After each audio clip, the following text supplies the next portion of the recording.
Bueno, somos el grupo 8 y vamos a hablar sobre cables parabólicos y catenarias. Vamos a hablar primero sobre qué son los cables. Los cables son elementos ampliamente utilizados en ingeniería. Una vez es como elemento de sujeción, ya puede ser como puente colgante, catenaria de un tren, teleférico, etc. Y otras como elementos que hay que sustentar, como líneas de alta tensión. Bien, ahora, estos se clasifican en cables sin carga. Los tramos sin carga son elementos de dos fuerzas, siempre a tracción. No admiten compresiones. Luego están los cables con cargas en algunos de sus puntos. Bueno, los puntos donde están aplicadas las cargas han de estar en equilibrio. Cada tramo de hilo por la tensión correspondiente y se plantea el equilibrio en esos puntos. Por último están los cables con carga distribuida. Si el número de cargas aumenta, los tramos rectos cada vez son más cortos hasta que se dejan de apreciarse. Y el hilo o cable adquiere una curvatura continua cuando la carga lo es. Bueno, vamos a hablar sobre el cable parabólico, con carga constante por unidad de longitud.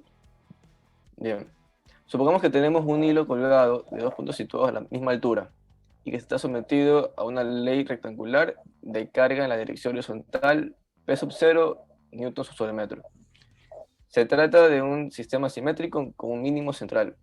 Bueno, vamos a hablar o relacionar a la distancia entre los dos puntos de apoyo del cable como luz y flecha a la distancia vertical desde un apoyo del cable al punto más bajo del mismo. Ahora aislamos un trozo comprendido entre el mínimo y un punto P de coordenadas XY.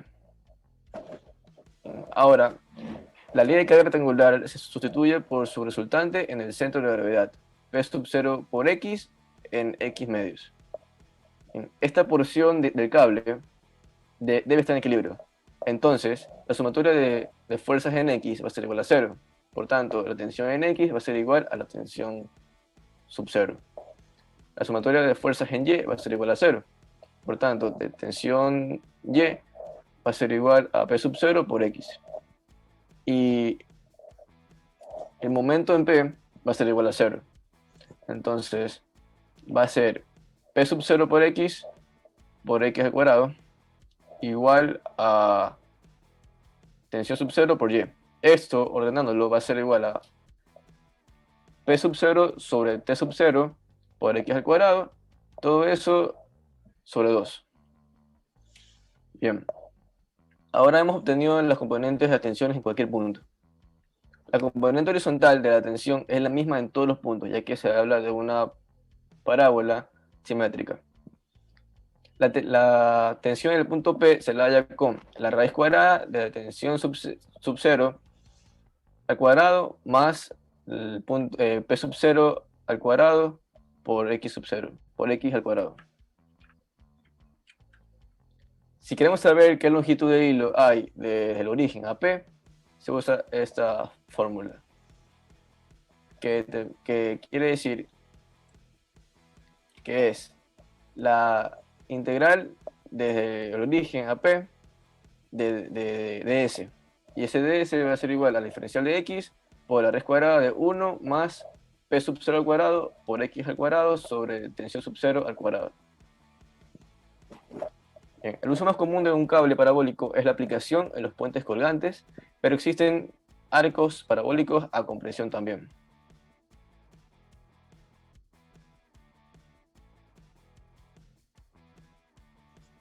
Bueno, ahora para entender mejor el cable parabólico, vamos a proceder a realizar un ejercicio para comprenderlo de mejor manera.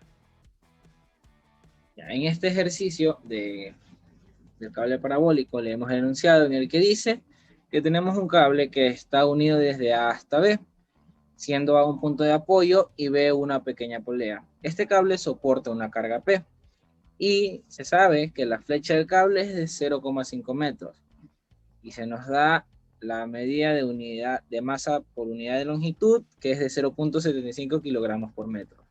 Se nos pide calcular la magnitud de la carga P, la pendiente del cable en B, la longitud del cable desde A hasta B.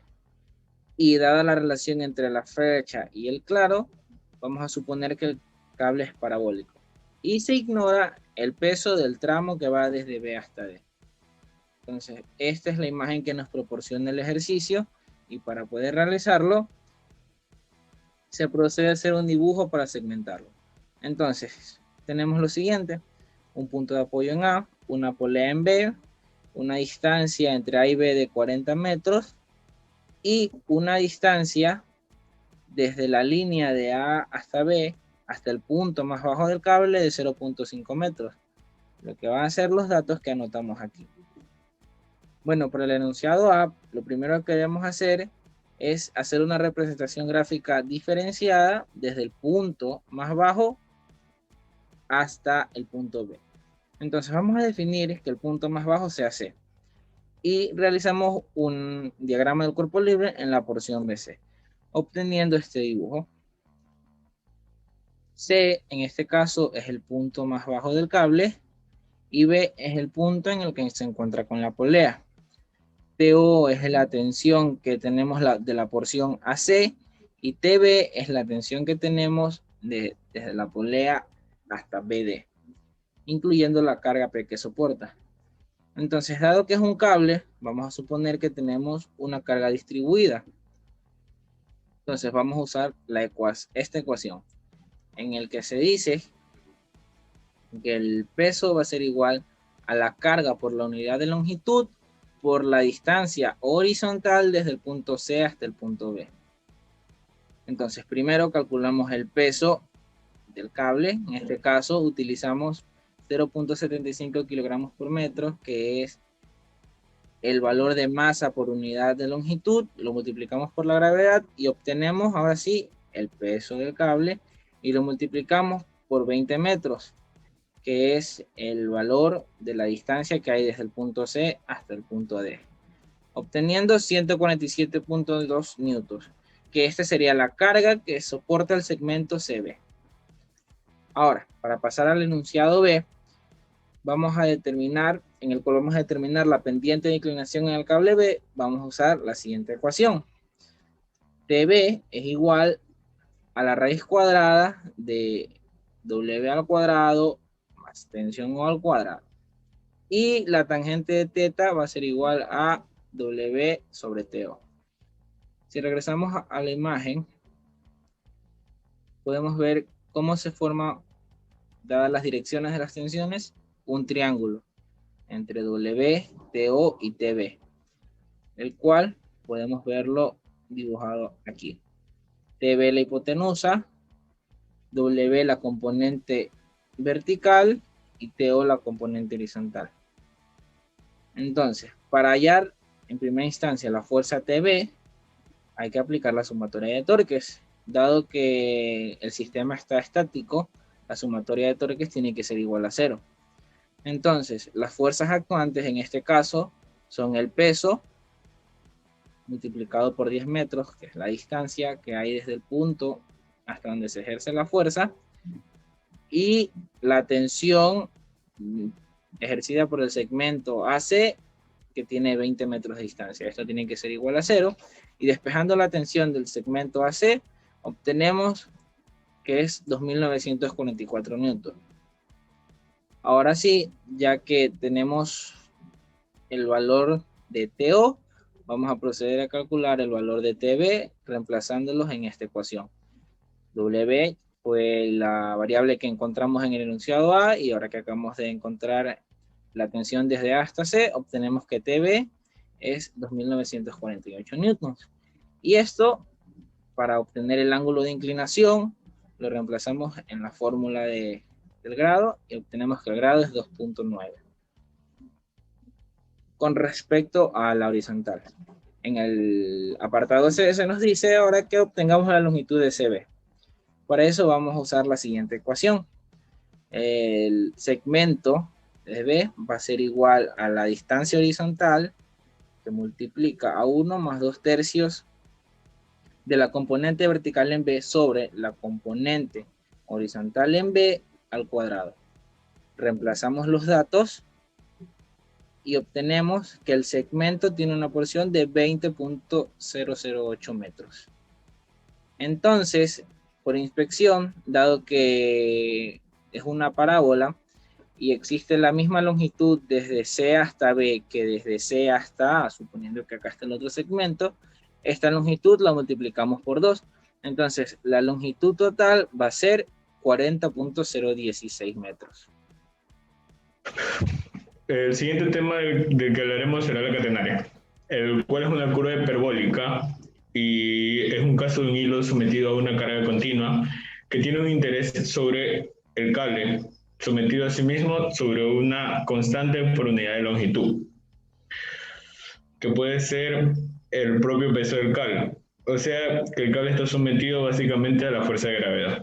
Unos ejemplos de la catenaria que se puede tener en la vida cotidiana son los teleféricos, los cables de tensión y las catenarias de trenes.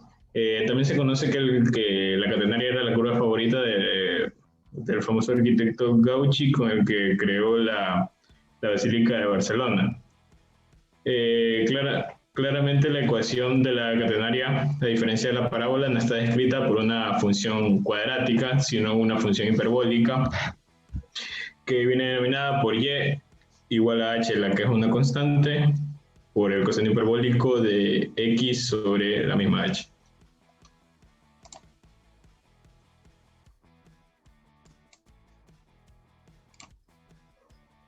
Aquí podemos ver de una manera más detallada lo que es la catenaria y la forma en que se genera su ecuación. La ecuación de equilibrio del hilo de la catenaria viene dado por C, el coseno hiperbólico, sobre XC. La variable C es la misma que la H antes mencionada. Las tensiones en un punto se pueden calcular de la siguiente manera. La tensión en X es un valor constante que depende básicamente del punto. En cambio, la tensión en Y viene dada por la tensión inicial que se tiene, por el seno hiperbólico de la variable X sobre la constante C. Asimismo, la longitud desde un mínimo punto de la catenaria puede ser hallado a través de la expresión denominada S, la cual se utiliza la misma C, que es el parámetro de la catenaria, multiplicado por el seno hiperbólico de X sobre la misma variable C. Para tener un recordatorio solamente se puede verificar cuáles son los elementos, los valores en sí de lo que es el coseno hiperbólico, que es Euler elevado a la X más Euler elevado a la menos X dividido para 2. Asimismo, el valor del seno hiperbólico de X, que es únicamente cambiar el valor negativo, positivo o negativo del coseno hiperbólico. Ya. Cuando los ángulos de inclinación de los tramos de hilo respecto a la dirección horizontal son pequeños, la variación de tramo y de X son muy parecidos. En ese caso, la luz entre los apoyos es muy grande comparada con la flecha y la parábola. Y la catenaria también es muy parecida a esto, pudiéndose aproximar una por la otra. Bueno, en este ejercicio tenemos dos postes, poste A y B, y se nos dice que el cable de transmisión eléctrica tiene un peso por unidad de longitud de 15 libras por pie.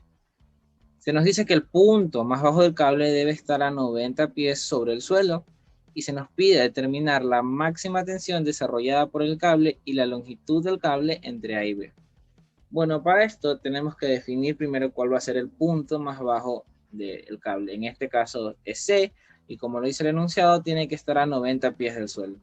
Entonces, obtenemos así esta imagen en el que hallamos cuáles son las longitudes entre A y B, entre A el suelo, B y el suelo, y el punto C y el suelo. Ahora, para hallar la tensión, tenemos que usar la ecuación T es igual a W por Y. Pero primero debemos hallar cuáles son los valores de XA y XB. XA va a ser la distancia horizontal desde C hasta A y XB la distancia horizontal desde C hasta B. Entonces, primero debemos definir un sistema de referencia. En este sistema de referencia, como podemos ver, ubicamos los puntos A y B y nuestro origen. Desde nuestro origen hasta el punto C va a haber una distancia C minúscula.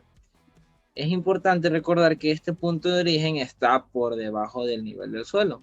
Entonces C viene a ser una incógnita. Ahora bien, para hallar estas distancias XA y XB, vamos a utilizar la ecuación de los cosenos hiperbólicos, que es la siguiente. Y es igual al valor de C por el coseno hiperbólico de X sobre C. Entonces, reemplazando para cada uno, tenemos que las distancias van a ser, en este caso, YA va a ser igual a C por el coseno hiperbólico de XA sobre C, y YB va a ser igual a C por el coseno hiperbólico de XB sobre C. Entonces, si volvemos a nuestra imagen, YA va a ser la distancia desde A hasta nuestro punto de referencia, que en este caso va a ser 90, que es hasta la longitud de A, la longitud vertical desde A hasta C, y la longitud desde C hasta nuestro origen, que es C. Entonces tenemos 90 más C, y de igual manera, la distancia desde B hasta C más C. Entonces, así tenemos YA y YB, 90 más C y 30 más C respectivamente. Ahora despejamos las distancias, los valores de las distancias XA y XB, luego de reemplazar YA y YB en las ecuaciones de aquí arriba. Entonces obtenemos que XA va a ser igual al valor de C por el arcoseno hiperbólico de 1 más 90C, y que XB va a ser igual a C por el arcoseno hiperbólico de 1 más 30C. Ahora, recordamos que XA más XB es igual a 300, que es la distancia que hay entre el poste A y B. Al reemplazar los valores de XA y XB en esta última ecuación, obtenemos lo siguiente, que C por el arcoseno hiperbólico de 1 más 90 sobre C, que es equivalente a XA, más C por el arcoseno hiperbólico de 1 más 30C, que es equivalente a XB, tiene que ser igual a 300. Al despejar el valor de C, obtenemos que C es 211,30 pies. Lo que quiere decir que desde nuestra referencia hasta C, tenemos una altura de 211,30 pies. Ahora sí, el valor de C lo podemos reemplazar en nuestra ecuación inicial para poder calcular el valor de XA y XB, obteniendo respectivamente 188,70 pies y 111,31 pies. Ahora sí podemos calcular la tensión máxima. Para eso vamos a utilizar el punto en el que el cable tenga mayor pendiente. En este caso es A porque es el que posee mayor altura. Entonces, para esto, primero debemos calcular el valor de YA. Como definimos anteriormente, YA es igual a 90 más C. Como ya calculamos el valor de C, podemos obtener el valor de YA, que es 301,31 pies. Y esto lo reemplazamos en la ecuación inicial, que fue la primera ecuación que definimos para calcular la tensión. Entonces, T, que multiplica a la unidad de masa por longitud, lo multiplicamos por la altura. Y obtenemos que hay una tensión de 4.519,58 libras. Y ahora sí procedemos a calcular la longitud del cable. En este caso utilizamos esta ecuación. La longitud del segmento va a ser igual a C por el seno hiperbólico de X sobre C. Dado que el segmento total va a estar dividido, el segmento AC más el segmento CB, usamos dos ecuaciones y las sumamos para obtener el valor total. Entonces la longitud total será igual a la longitud de AC por la longitud de CB. En este caso C por el seno hiperbólico de XA sobre C más C por el seno hiperbólico de XB sobre C. Reemplazamos los datos que ya obtuvimos anteriormente y obtenemos que esto tiene un segmento total de 331. Muchas gracias.